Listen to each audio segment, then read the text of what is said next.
Let me start by welcoming all of you to this International Women's Day talk, sponsored by the Department of Political Science and the School of International Studies. We are very pleased to have Professor Mckenzie with us, Simon's Chair in International Law and Human Security here at Simon Fraser University. And before we go any further with our event, we wanted to start with a land acknowledgement from Elder Sequelia, who's here to join us today. And I'm just going to start by turning it over to Elder Sequelia for us to get us going with our event. Thank you, Elder. Kayachin. In Squamish language, that means welcome. I'm Sequelia, also known as Ann Wannick from the Squamish Nation, and I'm the Burnaby SFU Indigenous Student Center Elder in Residence for the Squamish Nation. And I'm also honored to be here tonight. I'm a granny, a mom, an auntie, a sister, a cousin, and friend. And I welcome you to our ancestral traditional lands of the Squamish Nation, my nation, Tsleil-Waututh, Coquitlam, and Musqueam. And I welcome you and I acknowledge the ancestral traditional territorial lands where you may live, work, and play. And I'd like to say that it's a really good day. It's Indigenous and International Women's Day, and we need to remember the matriarchs of our families. Those are from the past, those for the present, and those of the future. And the being able to chomo and squall and one heart and one mind, chen stwite, stand and work together to hold each other up, support one another and help each other as we create the future for all of ourselves as human beings. I'm going to share a part of Sequelia's song, My Ancestor, and then do a prayer, and then I'll turn you back over to Laurel. And I'm going to ask you all, our elders say that Creator sent, we all have an energy within us. Our elders say Creator sends energy through the top of our head to our energy, and we send it out when we spiritually pray or send thoughts to people. And so I usually, and you can't have your arms like this or your hands like this or this. So I usually now say we're going to do Tai Chi and yoga breathing. And just get you to open your hands and take a few breaths and ground yourself.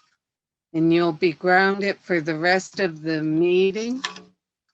And while I sing, start to pray for each other and your family and friends, and for tonight's work to be really well. I call this a work when we gather. And I'll sing now. And it's Sequelia's song called Greeting of the Day.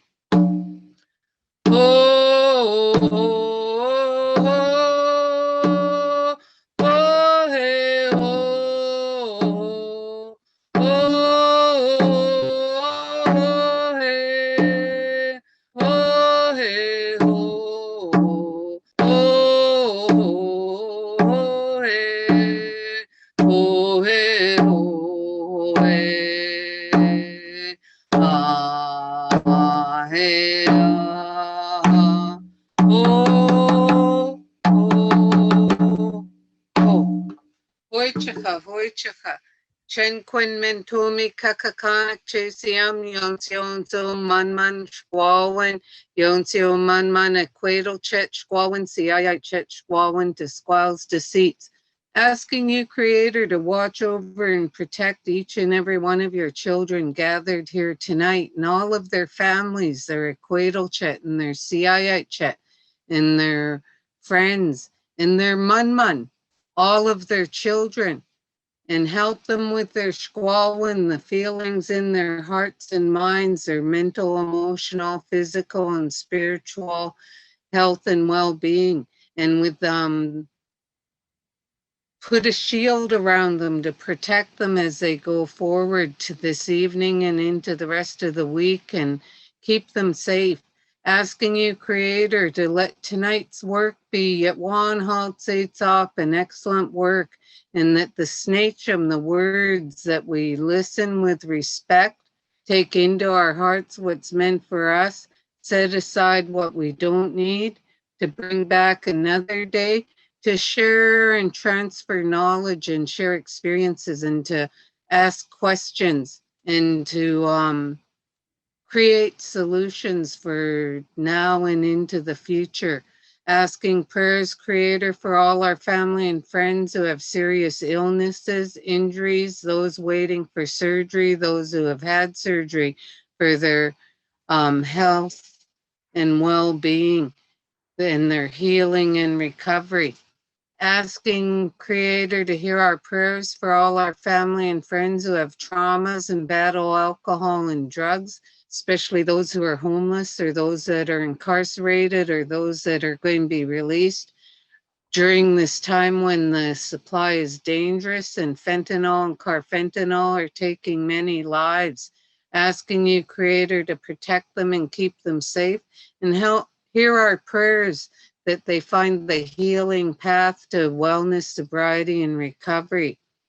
Hear our prayers for all our family and friends who may have lost loved ones and have heavy feelings of sorrow in their heart, to know their loved ones worry about them, because we have to continue walking our life, and there are guardian angels and send us signs, dragonflies, hummingbirds, eagles. Something that lifts up your spirit when you're feeling heavy is spiritual help from loved ones. So they're always the guardian angels helping us the best they can. Asking again, Creator, that tonight's work be yet one halt up. Tama Kwetsi Snachum, those are my words. Chen Quinn Mintomi, I'm grateful and thankful to all of you for allowing me to join you for this bit of the evening. And my late son always used to say top left. He'd do a peace sign and put it on his heart and say love, peace, air hugs, Wachayapyo, you all take care. Now I'll turn it back over to you, Laurel, and I'll say see you, and I hope to see you all in person one day soon.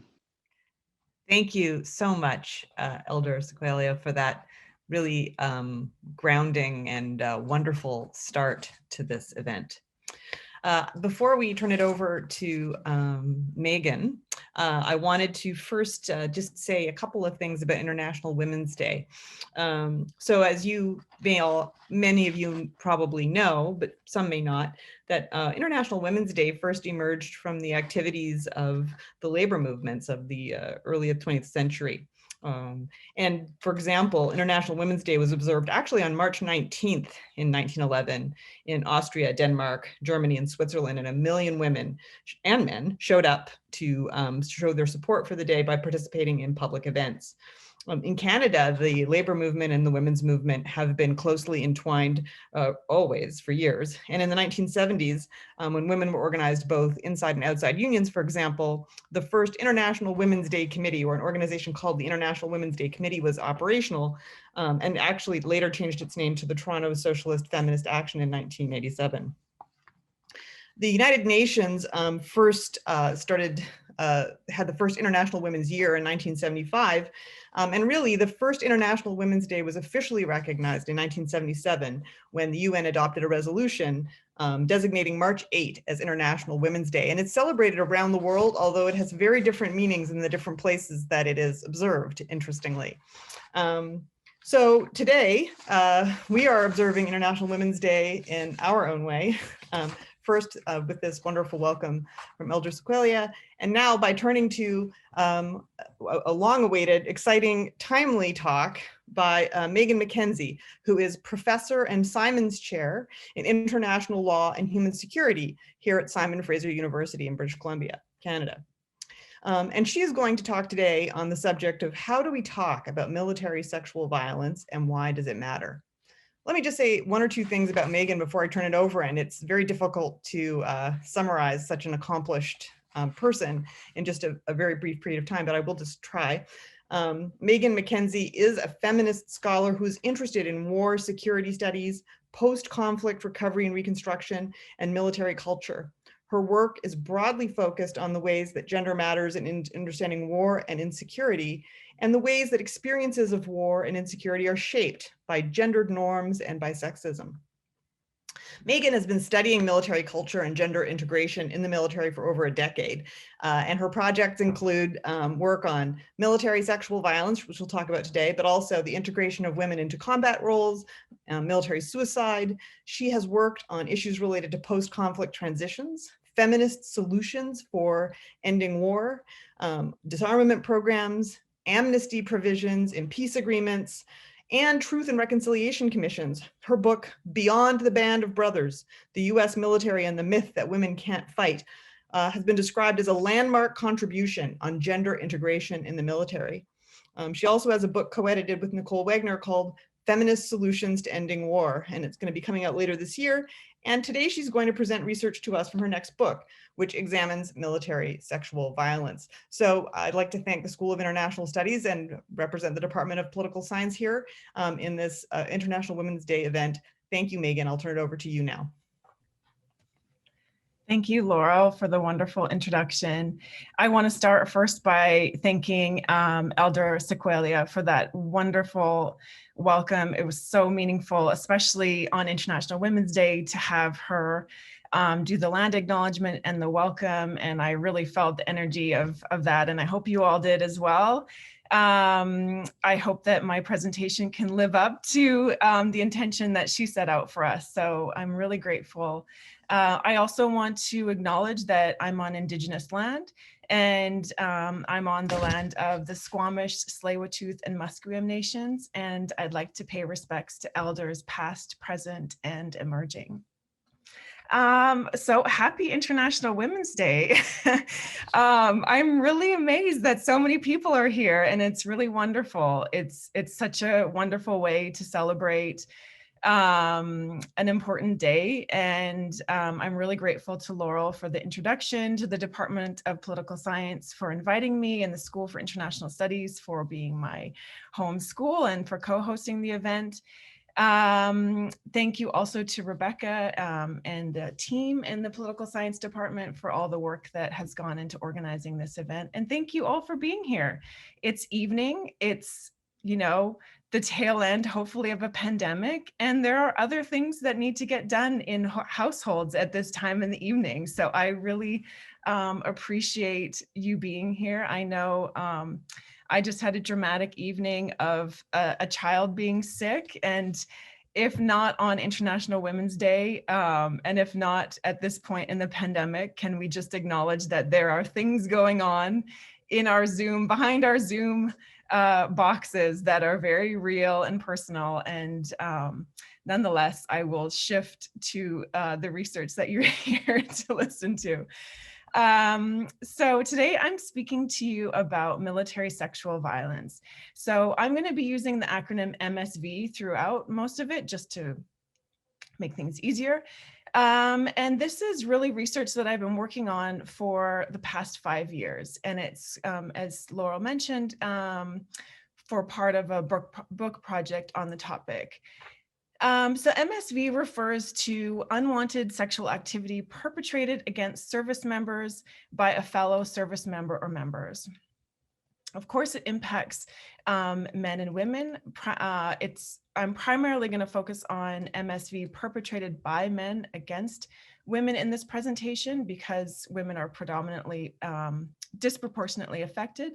But of course, I'm happy to speak to broader issues and how it impacts men as well.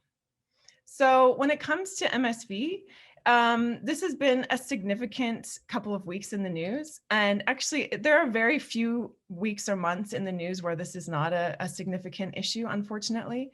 But I guess maybe in Canada in particular, it's been a pretty major couple of weeks. Many of you may know that Canada's top military officer, Admiral Art MacDonald, has stepped down aside unspecified allegations. MacDonald was only in the job for 2 months after taking over from Jonathan Vance, who also faces allegations of misconduct and an inappropriate relationship with a female subordinate. So if we span out beyond Canada, 2 weeks ago, the Australian Defence Force Chief General Angus Campbell went before a group of young cadets and told them to avoid sexual assault by avoiding what he called the 4 A's: alcohol, out after midnight, alone, and attractive. So essentially telling young cadets that the onus is on them to avoid military sexual violence. So it hasn't been a great week for optimism when it comes to this work. But today I'd like to put these recent events in a broader context and talk about the scope of this problem. I argue that understanding military sexual violence really helps us get to the heart of rape culture and understanding broader patterns of sexual abuse, sexism, and patriarchy within and outside of the military. To me, if we want to understand rape culture within our society, we need to ask important questions related to sexual assault within our national militaries. After all, if we can't reduce or address military sexual violence or sexual violence in the military, one of the most revered institutions, one of the most controlled institutions, and one defined by control, discipline, and rules, how can we possibly expect to address sexual violence in society more broadly? So there are many ways to study this issue. There are lots of things we don't know about military sexual violence. But because I'm interested in the public stories we tell about sexual assault, I've chose to look at 30 years of media coverage on this issue across 3 case countries: Australia, Canada, and the United States. So that's what I'll focus on today. I'll start by talking about a little bit about the scope of the problem, including some of the data, before I talk about what I mean by rape myths and rape culture, and then present 3 big findings from the study. So it's important to spend a moment, I guess, really mapping out how huge this problem is in terms of rates, long-term impacts, broad impacts for victims, the financial and institutional costs. And of course, I just have time to sort of signal some of the data here. In Australia, here's some of the data. Female service members have a 1 in 4 chance of being harassed or assaulted over the course of their career. In the United States, between 2016 and 2018, there was a 38% increase in the cases of sexual assault within the military. The data in Canada is limited, and I definitely will talk about this in the Q&A if you're interested. But what we know is that in 2018, there were 900 cases of sexual assault, or there were 900 regular forces members who experienced military sexual violence. The majority of service members witnessed or experienced sexualized or discriminatory behavior in the workplace. So there's also strong evidence that the military has a particularly intense culture of silence. And research indicates that at least 80% of victims do not report sexual violence. And of those that do report, less than 2% of those reports ever result in conviction. We also know that there's huge data gaps. We know that LGBTQ service members and racialized service members are particularly vulnerable to sexual assault, but most of the militaries, including the ones that I study, do not collect disaggregated data on this, so we don't have a clear idea of their experience. So of course, this is not a subject that's just about data. It's a very personal kind of violence that has broad effects. And we know that military sexual violence is a direct threat to the health and well-being of military personnel. It's been associated with pregnancy and gynecological complications, sexually transmitted diseases, negative mental health impacts, suicidal behavior, post-traumatic stress, career interruption, and social ostracization. So exposure to sexual harassment has been found to have similar effects to exposure to excessive health hazards like toxic chemicals. So besides the deep and long-term impacts on individuals, there's also significant institutional and public costs for military sexual violence. And it seems sort of insensitive to talk about the costs, but it is important to note that all three of the case studies I've been looking at have spent millions of dollars in just settling sexual assault claims alone. So in 2019, the Canadian government settled a large class action lawsuit claiming systemic and widespread sexual misconduct in the institution for $900 million. There's also the costs of, in addition to settling claims, there are the direct health costs, the cost of investigations, the cost of training, the cost of victim support, time off work due to injury or mental health recovery, or for disciplinary measures. So that's the shortest way I can condense it, but to give you a sense of how massive this problem is. Despite evidence that this is a really significant problem, military sexual violence has largely been left out of broad national movements to reduce sexual assault, as well as academic work related to sexual violence and rape culture. So there's been quite a lot of scholarship in the area of this topic. Scholars have made significant contributions theorizing and examining sexual violence, rape culture, rape myths, but this is largely focused on the civilian context. There's also an established body of work, particularly by feminist international relations scholars, on sexual violence as a tool of war, the use of sexual violence in civil wars or by rebel groups. But there hasn't been a similar focus on sexual violence within Western militaries. There's also an entire sub-discipline of critical military studies that does related work on military culture, military masculinities, gender integration. But again, there's really few contributions that focus specifically on military sexual violence. And the few examples we have tend to focus on individual cases or on specific events or scandals. So beyond the academy, of course, there's been massive movements to address sexual violence and to try and raise awareness around sexual violence. For example, the United Nations Women, Peace and Security Agenda aims to reduce international gender-based violence and exploitation. We've had, of course, variations of the Me Too and Time's Up movement, but all of these international efforts have largely left out the military. There's been some effort to sort of get the Me Too military hashtag working and generated, but that certainly hasn't generated the same amount of attention as other industries. So the fact that military sexual violence has largely been overlooked in international movements and left under-examined by scholars means we have major knowledge gaps when it comes to military sexual violence. And one of the important gaps, I think, relates to understanding how we talk about military sexual violence and how the media covers this issue. And I think it's important to understand how the media covers this issue, because research that focuses on civilian sexual assault tells us that how the media covers this issue really matters.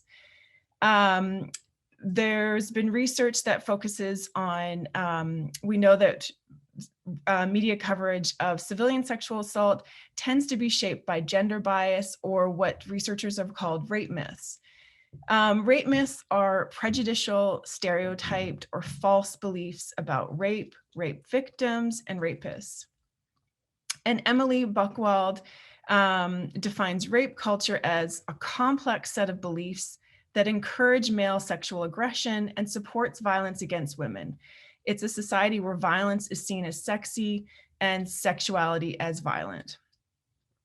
So it's important to know that rape culture and rape myths don't just pertain to the crime of rape, that they're generally used to refer to a broad range of forms of sexual violence, broad cultures of sexual violence, and deep and embedded myths about all forms of sexual violence.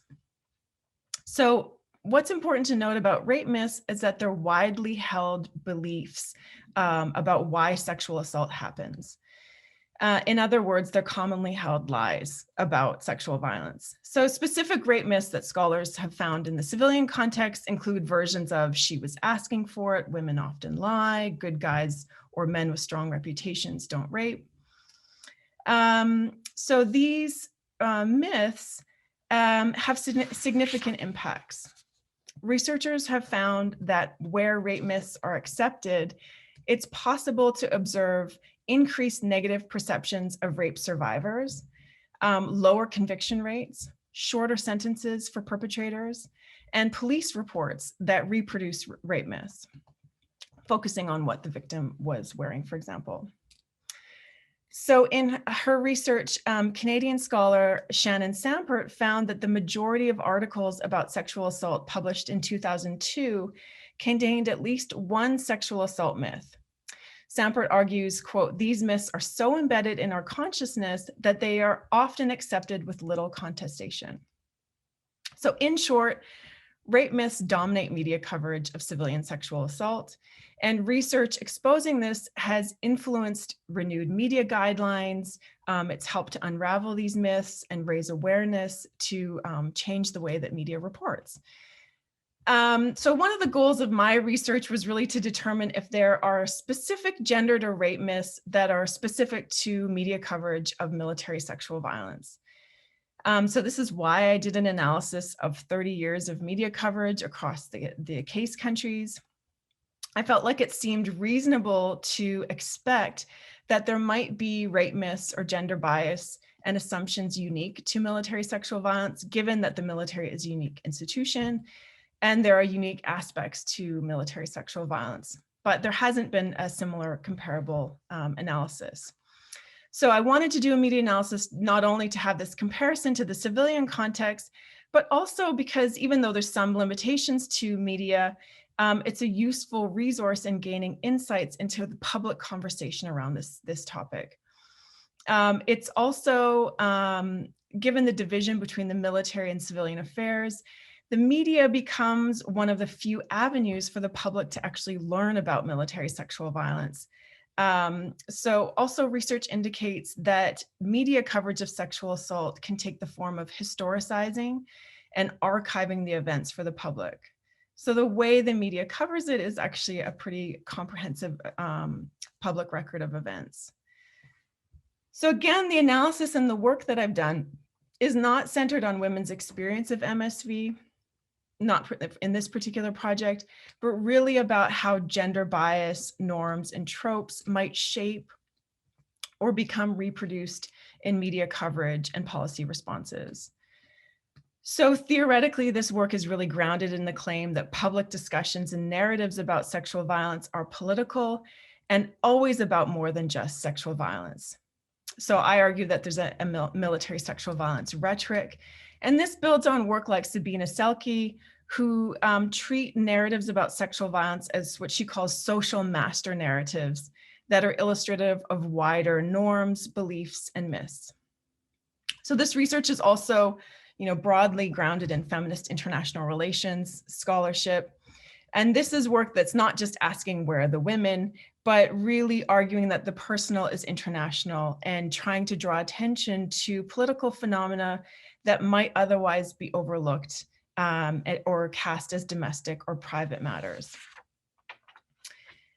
So practically, I focused on print media in the 3 case countries over a 30-year time period, as I mentioned. So this is about 2,000 articles. I worked with a team at different phases of the research, reading very difficult articles, in some cases about military sexual violence. I really wanted to see trends over time. And so the analysis included 2 stages. The first was really a framing analysis. And here frames refer to sort of the subtle and overt choices used to create meaning. So the central or organizing idea or storyline. So we chose one frame, and when we were choosing a frame for each of these articles, one of the questions we asked was, what is the cause or the solution, the cause of military sexual violence or the solution to military sexual violence being presented in this article? So in addition to sort of just trying to get a sense of the frames and the themes in the articles, the second stage involved a narrative analysis. And here I largely draw from Laura Shepard and the way she defines narrative as complete, consistent, and familiar stories told in order to make sense of phenomena. So in short, I was looking for stable, consistent, and coherent stories, not only told in a particular national context, but potentially across national context. So I'll take you through some of the findings. And this is where I have this awkward transition to sharing my screen.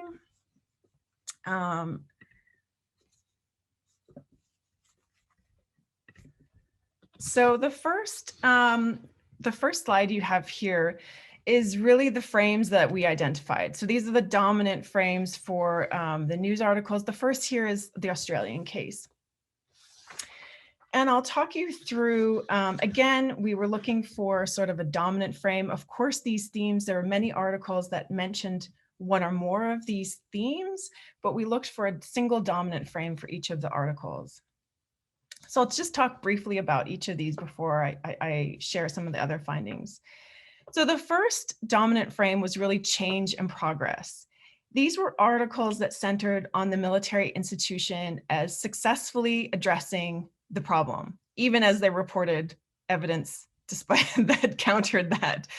So these include articles that focused on new rules, new focus, new waves, zero tolerance, or new policies. There were many, many, many examples of this. And I'll come back to zero tolerance in a minute. A second theme here is culture. Many articles, and this is not exclusive to military sexual violence, when you have articles that focus on war crimes or many illicit forms of behavior in the military, culture is often pointed to as the source of the problem, and military sexual violence is no different. These were articles that focus on the social dynamics unique to the military that influence, condone, or normalize sexual assault.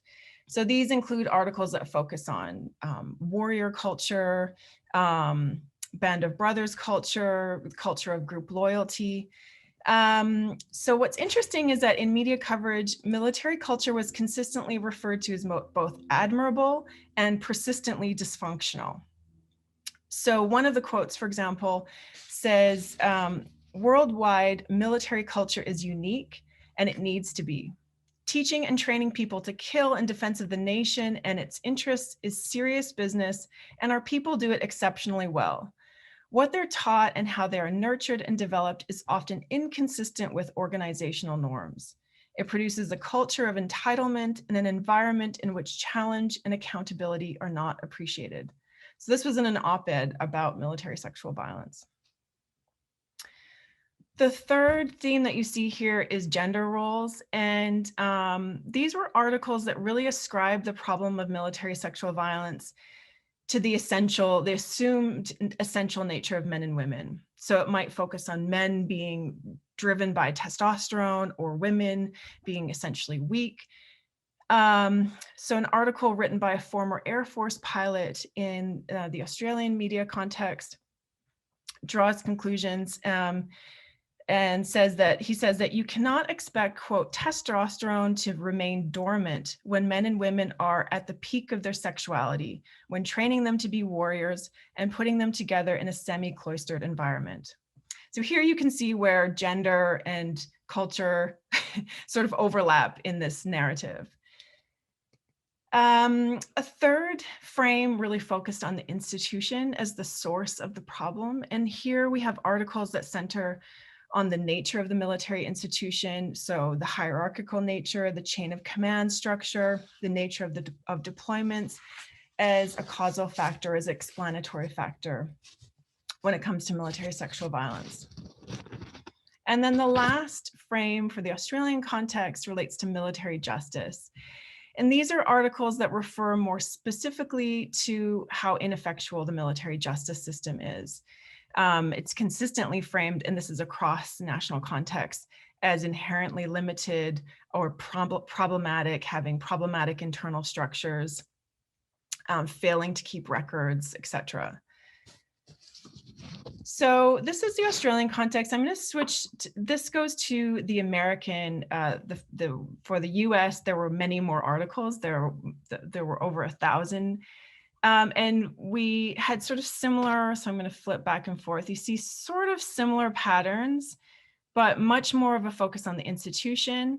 And when we did this analysis, we disaggregated gender and integration and found that actually most of the articles that focus on gender, focus on women, actually put the problem of military sexual violence as actually just a problem of women's presence. And so I'll talk about that in a minute.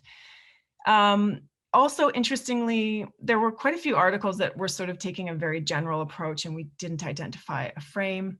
And we had a significant, so 10% of articles would really sort of report on the issue, report on an event. And then the overarching message was, this is not an issue. This is not a problem. And so I think this is interesting and quite different from, we didn't notice this in the Australian context. So in addition to these dominant frames, well, one of the things I noticed, and we noticed when we were doing the research, is that there's a pattern in media coverage. So there's often scandals when it comes to military sexual violence. You'll have a huge influx in the number of media articles, and then a very long period of no media coverage, which makes sense given the nature of how the media works. But this pattern was very remarkable and I think helpful to see visually. So at the top, you see the pattern in Canadian articles on focused on military sexual violence. And you see this spike, 1998, this is when the Mckenzie piece came out with a number of victims who came forward. 2010, we had another high profile case with Colonel Russell Williams. And then 2015 was around Operation Honor and the Deschamps report. US has had many scandals, but you see here, each of these peaks aligns, as you would expect, with particular sexual violence scandals. So the 1991 peak is Tailhook. 1996 is Aberdeen, which was a scandal with a number of drill sergeants. 2003 is Air Force Academy scandal. And 2013 is really when the Invisible War documentary came out, which is a documentary that won an Oscar, I believe, drawing a lot of attention to this issue.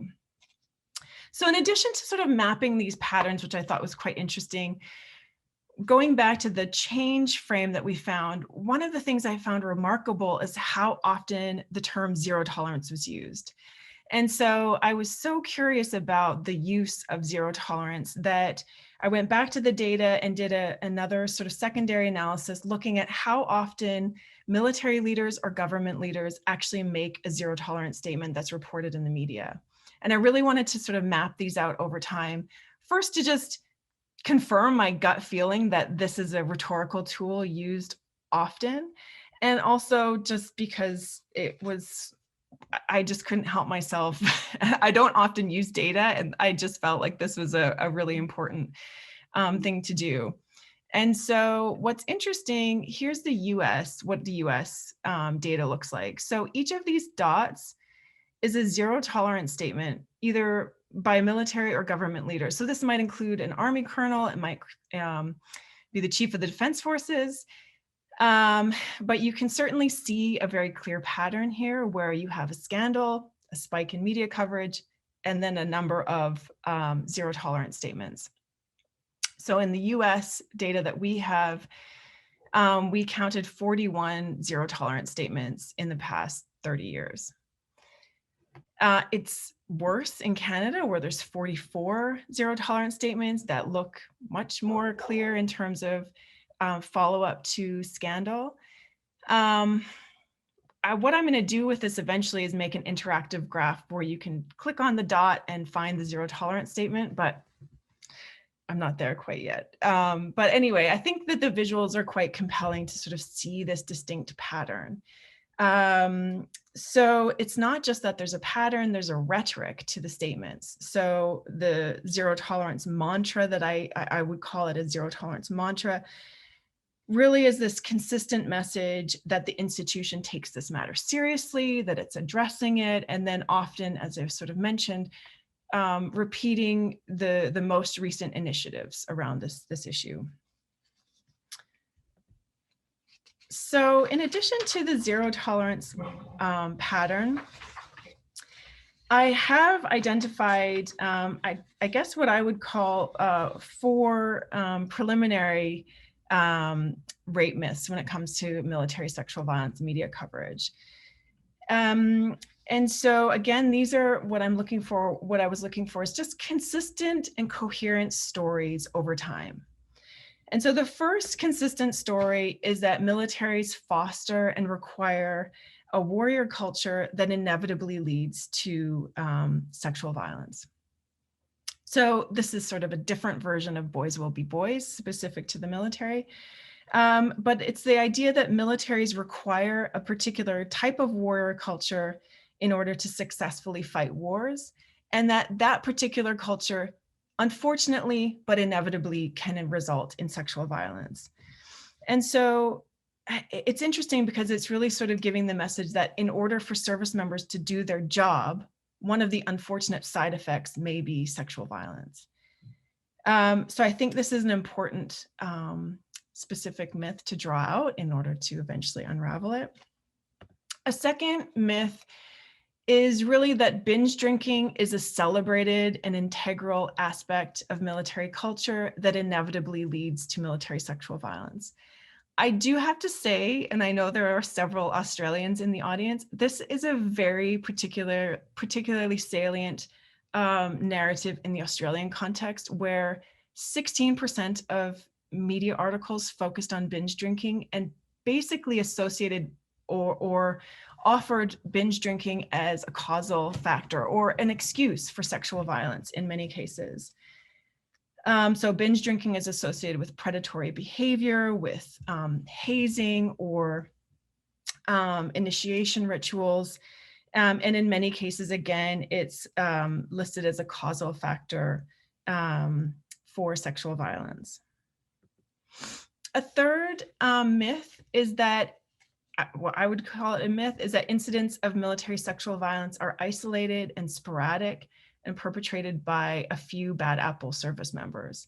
So again, this is not a myth that's particular to military sexual violence. You have the bad apples narrative when it comes to almost any kind of illicit misconduct in the military. So hazing or other kinds of misconduct are often attributed to bad apples. What's interesting in the military context is that it's the message that military sexual violence isn't reflective of normal, honorable, and disciplined soldiers. There's also common references to pockets or subcultures of atypical soldiers. And what's interesting is that sexual violence is often described as exceptional, so the activities of bad apples, but also that it's embedded and an inevitable outcome of military culture. So you have this really paradoxical kind of narrative of it being both bad apples, but also systemic. And then the last myth that I've identified is the myth that really kind of pointed to the relationship between women's inclusion and integration in the military, particularly into combat roles, and military sexual violence. So this really puts the problem of military sexual violence as women's presence. There's a persistent message that the problem is women themselves, and the solution is either more women or less women. So it's either that we've integrated women and now there's sexual violence, or we haven't integrated enough women and we need to bring more women to solve the problem of not enough women. And so it's a very confusing narrative, and it really puts the pressure on women as both the cause and the solution to this problem of sexual violence. So I'm still finalizing this work, and it's, not always the easiest work to do. But what I noticed from the research is that there's persistent gendered myths in media coverage that are very specific to military sexual violence. They're salient over time. They operate across national contexts. And I do think they've become part of the common sense understandings of this problem. These rape myths are different from those, as I mentioned, identified in the civilian context, but they convey similar overarching messages. And so I just want to draw 3 takeaways here before I close up. So the first takeaway is that, as with civilian rape myths, military rape myths deflect attention away from recognizing that this is a systemic problem. It's a systematic problem that needs to be addressed. It often points the problem towards victims or presents the problem as sort of atypical. So second, there tends to be placing the blame of military sexual violence, again, anywhere but perpetrators. So it's a problem of culture, it's a problem of the institution or the structure of the institution, it's a problem of failed gender integration, rather than perpetrators perpetrating acts of violence. And then I think most importantly, taken together, these myths perpetuate the message that solving military sexual violence is not possible, either because it's sporadic and rare and just the activities of a few bad apples, or because it's such an unavoidable side effect of normal and important military behavior that it can't possibly be stamped out. So the message in both cases to the public is it's not reasonable to solve this problem. So I think this type of more detailed analysis and moving beyond an emphasis on scandals is really important. It gets us a better sense of the pattern, what rape myths are unique to military sexual violence, and the rhetorical tools like zero tolerance that are used to diffuse attention when these scandals do erupt. I mean, my goal is really that this kind of attention will help us to unravel these military sexual violence myths, to call them out and find ways to hold institutions accountable for this violence. So I will end it there. Thank you very much for listening. Thank you so much, Megan. So now what we'd like to do is take some questions. What we're going to ask you to do is put your questions in the chat here, and then we'll take some of them and convey them to Megan and get her response to these questions. So if you can write them here in the chat, I will monitor them and we will select them to give them to Megan to see what she has to say.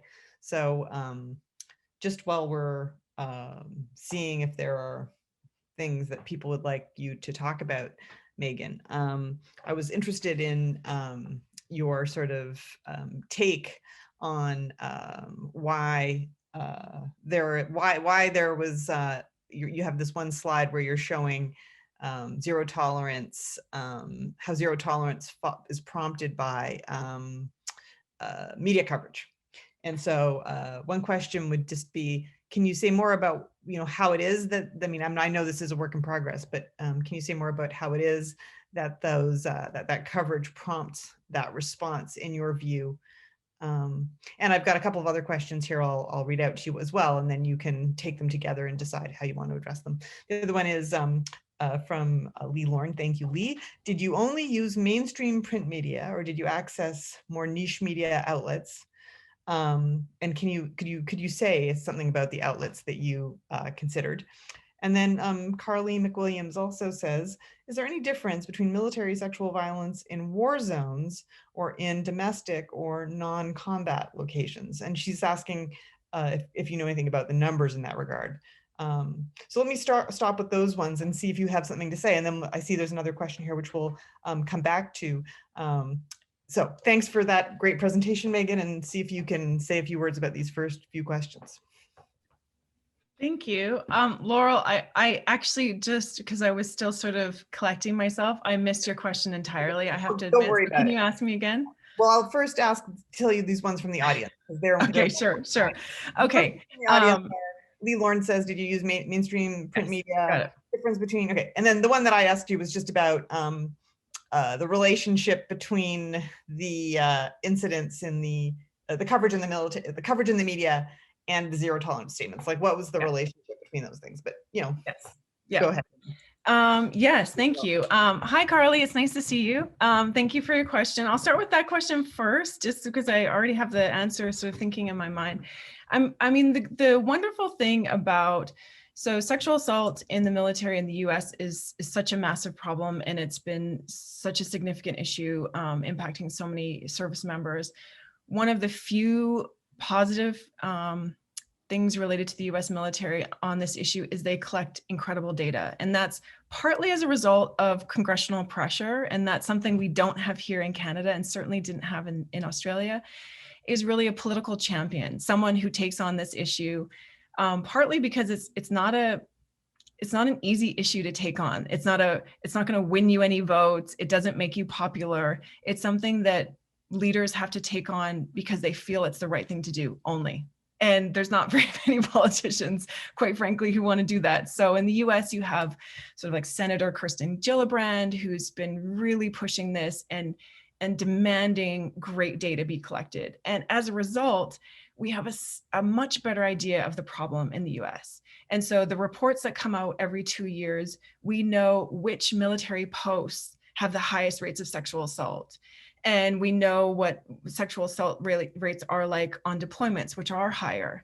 But we know, for example, that Fort Hood is the scariest place for female service members to be. And we see that in the last couple of years with some very awful cases that have been handled extremely poorly. So it's helpful to know that. It doesn't come alongside a lot of mechanisms to address the problem, but I think that kind of data is so important. I think even to understand that this is not a problem that's getting better. I think there's sort of this idea that in a Me Too moment that maybe things are just getting better in general when it comes to these issues, and the data defies that. It's actually getting a lot worse, especially in from what we know in the US military. And that 38% increase that I mentioned, it actually went up higher for women, and military sexual violence against men actually went down. So some of the awareness raising around violence against men has been successful in sort of reducing that. But it's actually gone up higher for women. So that's really an important, not inspiring piece of data for you. In terms of media, I think it's an important question, Lee, and thank you for asking. Basically, in each of the contexts, I tried to take the top 4 media outlets, and usually I use 2 national media outlets and 2 regional, and that was really important in the Canadian context and an Australian context in particular, because you have sort of such a regional spread. I can put the specific outlets in the chat for you. But I think when we did sort of the second round looking for zero tolerance statements, then I went beyond those specific cases just to see, for example, I know the Halifax Chronicle, for example, in Canada is great at reporting issues around the military because of the population there. So I know that there's limitations to media analysis. And I certainly think it's only one window into the kinds of conversation that are happening. But really, I wanted to see over a 30-year period. So that limits the kind of things you can study. And of course, moving forward, I might look at alternative media outlets, but that's what I have so far. Okay. Are you ready for some more questions, or do you want to? Okay. Take a drink of water there. It was funny that you said that the Halifax Chronicle is a good source. I grew up in Halifax, and so I used to actually work there. The chronically horrid is what we used to call the Chronicle Herald. But I guess it's not so much if you're looking for coverage of these serious issues. It seems like it's a better source. Okay, so let me say, looks like we have we have a lot of really great questions in the chat, so we'll try to get to them all. First, we have Melissa Gregg, who, like all of us, I think, is thanking you for your interesting presentation. And she's wondering if you can have anything to say, or if you can speculate about any extensions there might be from your research on SGBV findings, violations committed during peacekeeping missions specifically. Chantal Ruel has got a lot of interesting questions here in the chat, but here she's saying, she's noting the different coverage here and the different narratives that pertain to military sexual violence in a domestic country versus in other countries, if I understand the comment correctly. And so she's saying, and she's also commenting on the connection between military members involved in sexual exploitation and abuse by forces in other countries. I think that's an interesting point too. And then we last here have a point by, and we'll come to the rest of them, Kelly Grounds here asking, do you see certain myths being used more when talking about incidents involving senior officials versus those in training or lower ranks? So 3 really interesting questions there, and we have more in the chat here. So I'll give you a chance to have at those ones. Yeah, those are great questions. So the first question around peacekeeping, I know that Phoebe Donnelly and Diane Mazarana are doing a study on this exact issue. And what the initial data shows is that there is sexual assault within peacekeeping forces, which makes sense because peacekeeping forces are just donated militaries. And so when the problem exists before they go and put on blue berets, it makes sense that it would exist when they are on deployments and at peacekeeping missions. And in fact, it may be an exacerbated problem because there's a whole issue of who's accountable. Is the UN accountable? Are national militaries accountable for addressing this issue? So it's certainly an important question. Chantal, thank you for your question. I didn't get a chance to sort of draw out some of the nuances, and I'm actually still really figuring that out. I have noticed certainly some differences across Canada, Australia, and the US in terms of the main messages and the dominant stories. And as I mentioned, so for example, in Australia, there's this massive emphasis on binge drinking and sort of an open, like, soldiers have to drink. And part of the problem that will come from that is sexual assault, not questioning that binge drinking element. Canadian media coverage, I'm still figuring out, but it's, first of all, okay, forgive me, but it's actually, it's less sensational. So I will say it's somewhat more boring, but in a professional, thank goodness kind of way. Like, there's less dramatic, there's less op-eds that are openly sexist. There's a much more of a focus on military justice. So there's much more of like, here's what happened in court, ... end of story. And so less kind of conjecture of like, this means that, in Australia, almost so much of the media coverage just is like then couched with like, this may mean that women should never have been integrated into that particular unit, or it just calls up this constant calling up of like, what are women even doing there? And that happens in the US at particular times in history as well. So there are very unique ways of talking about it. And of course, it's changed somewhat over time. I expected it to change more.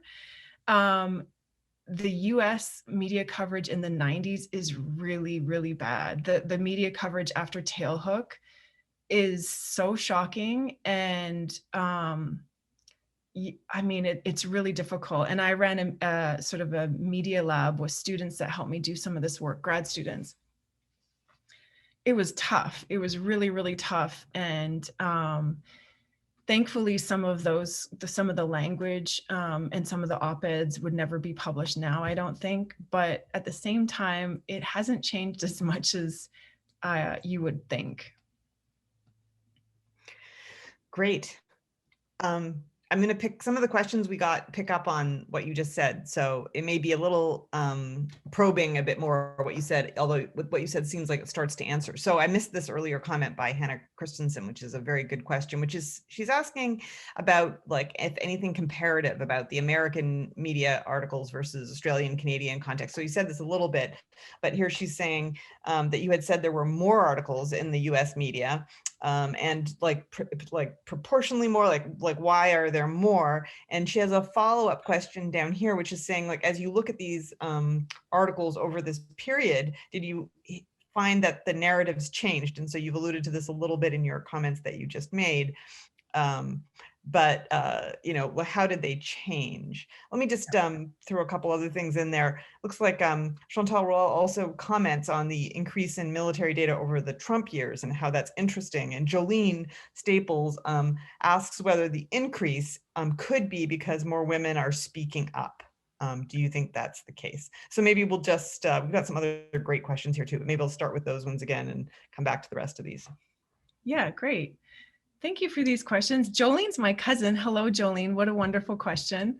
I think that that's often, it's a very interesting question, and it's certainly the message that we get from military officials. So when you have a 38% increase in the US on sexual assault, despite all of the awareness raising and policy and resources directed to this, the narrative, certainly by military leaders as well, it shows that the system is working. And I actually don't think that's true. I think that it may account for some of it, and it's hard for us to know. We actually can't possibly know.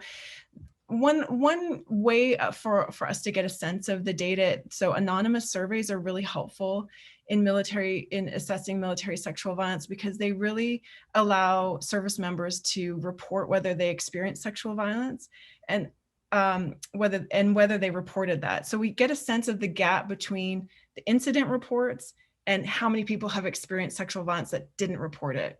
Of course, it's incomplete data, but there isn't really evidence that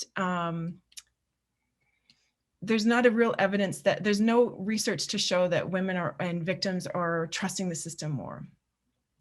There are other experts, so Ellen Herring, for example, who does research and has talked about this issue. She thinks there's a blowback effect when it comes to Trump, and that sexual assault rates went up in the military because there was sort of this conducive environment to sexism, and rape culture was emboldened during that period. So I don't know the answer to that question. I have a hunch it doesn't account for 38% for sure, but I think I wish I knew the answer to that. In terms of change, yes, one thing that's really interesting, and I should have made it in my chart, but included in my slides, but so I sort of did that, that visual you have of media coverage. I also did one of all of the different themes over time. And what's interesting is sort of in the 90s, that's when most of the articles that use the change frame happened in the US. It was like zero tolerance and we've got it under control and we're handling this. And then it drops off in the last decade. So that frame, that narrative of like, we've got it under control, I think is not something that the military is pushing as much, because there's just no evidence that that's true. So there's certainly some shifts in the way, and I think military culture in all three contexts is becoming the excuse, I would argue, and the claim, like military sexual violence is attributed to culture much more in the last 10 years than it has been.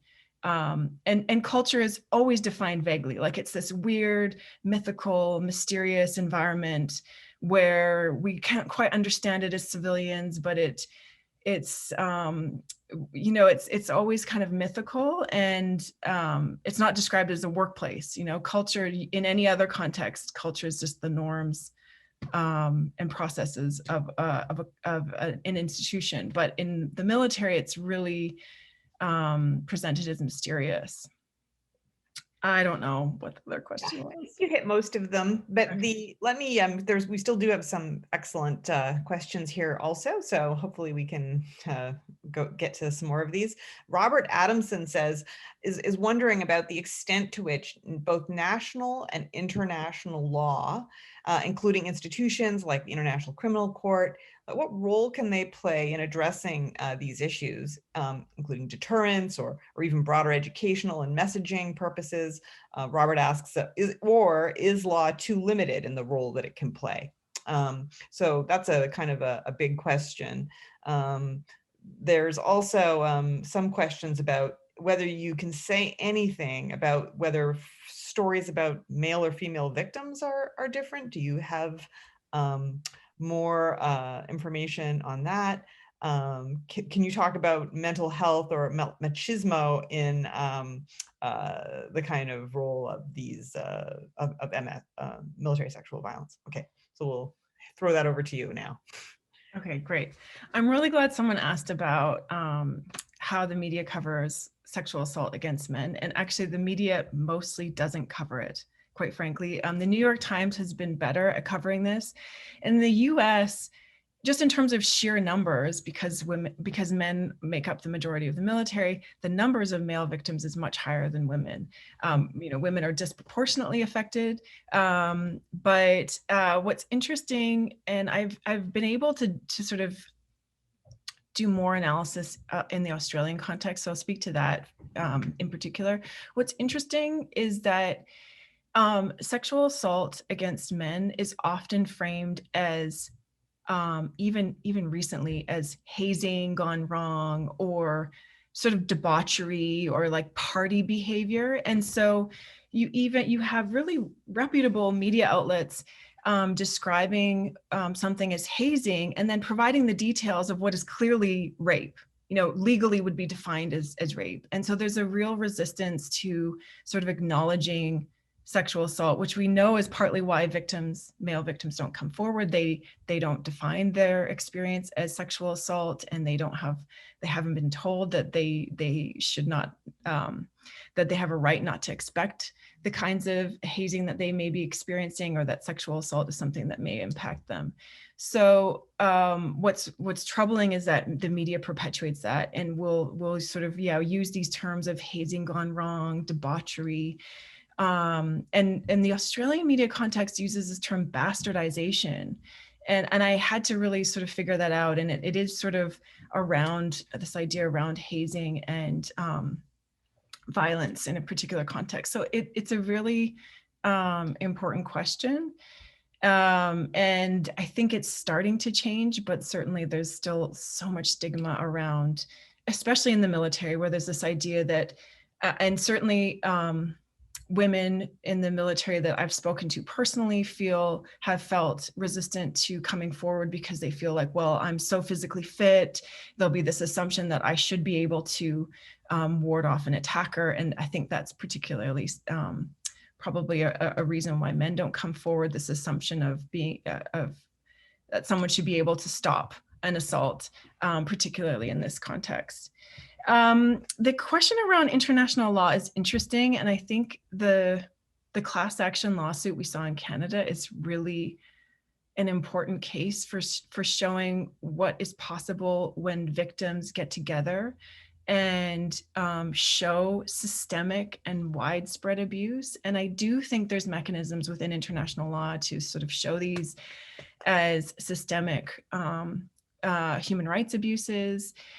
We know that it's through the Canadian Human Rights Tribunal that, for example, women fought for the right to have combat roles open to them. So women have used the Human Rights Tribunal. Women in the military have used that before. So I certainly think it's an avenue that's worth pursuing. And you are starting to see more calls for sort of class action lawsuits. Great. So I think we'll just take the last few comments here. So now we have, I think I mentioned the only last couple things here before we wrap up for questions, unless people have a last question they want to throw in here, is a question about anything you can say about trans members of the armed forces.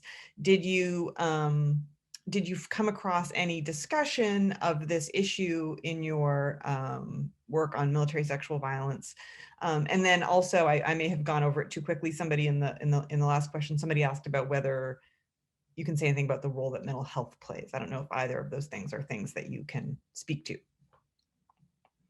Yeah, great questions. Yeah, Carly, I think that's a great question. And as far as I know, there's not specific data on the experience of trans men or trans women in any of the militaries that I study. All three institutions actually don't really collect great data on anything related to trans service members, unfortunately. And it's certainly a knowledge gap, even in terms of their career progression, their experience of sexual assault, their experience of bullying. We need data on all of those kinds of things in order to really support trans service members. So we definitely, there's lots of room to improve there. What was the other question? About mental health. Oh, mental health. Yeah, there is actually some data here around the ways that women and men who experience sexual violence are much more likely to experience military sexual trauma, which is now a more widely understood diagnosis. And there's a greater and increasingly, we're getting more research all the time, the links between military sexual trauma and post-traumatic stress. And so women are much more likely to experience post-traumatic stress in the military as a result of sexual assault than they are from combat exposure or from some experience on deployment. And so, as I sort of indicated at the beginning, military sexual trauma is really associated with a broad range of impacts. And of course, it impacts individuals very differently, but there's huge long-term impacts that I think, you know, medical anthropologists and medical experts are just starting to kind of provide data around that. Well, that's really great, Megan. Thank you so much for this really fantastic presentation, and thank you so much to our audience for their great questions. I saved the chat here just to make sure we have a record of all these great questions so that we can think about them as we are talking more about this. I really appreciate that. It's great to have such an engaged and informed audience. I wanted to just say thank you to Megan, invite everybody to thank Megan by doing their little emoji, or not emoji, reaction, Zoom reaction. Before anybody, before we sign off, I do know that Megan has a vomiting child that she'd like to attend to.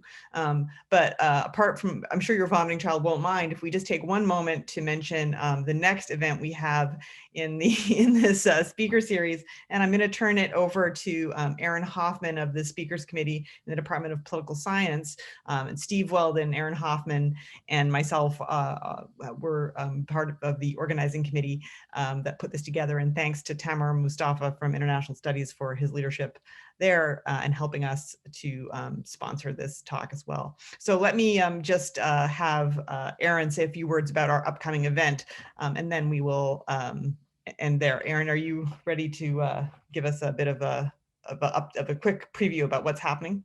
Yes, I am. Thanks, Laurel, and thank you, Megan, for a great talk. I want to just let everybody know that on March 19th at 11 a.m., we're having a panel entitled About Democratic Backsliding, Causes for Concern. It's a study, it's going to be 3 people talking about democracy in the United States and whether it's degrading. We have Jean LaChapelle from the University of Toronto, Steve Seidemann of Carleton University, and Dietland Stoller of McGill, all 3 of whom are going to be talking on this particular topic. Again, it's at 11 a.m. March 19th. It's a free event, but you have to register. I think Rebecca will put a link for the registration in the chat. It looks like she did. You can also get a link to register for the talk on the Political Science Department's website. It's going to be a great event, and we're looking forward to having it. Hope you all can join us. Thanks so much, Erin. And so we'll leave that, you can look in the chat there for the link to register for that event. So hopefully every event can be as brilliant as this one. And I want to thank Megan again for her talk, and let's have everybody thank Megan. Thank you to Rebecca for all the work she did organizing behind the scenes. And thank you to everybody, Michael as well, for helping us out today with the communications and tech stuff. Really appreciate everybody's work on this International Women's Day. Thank you very much, everybody. Happy International Women's Day.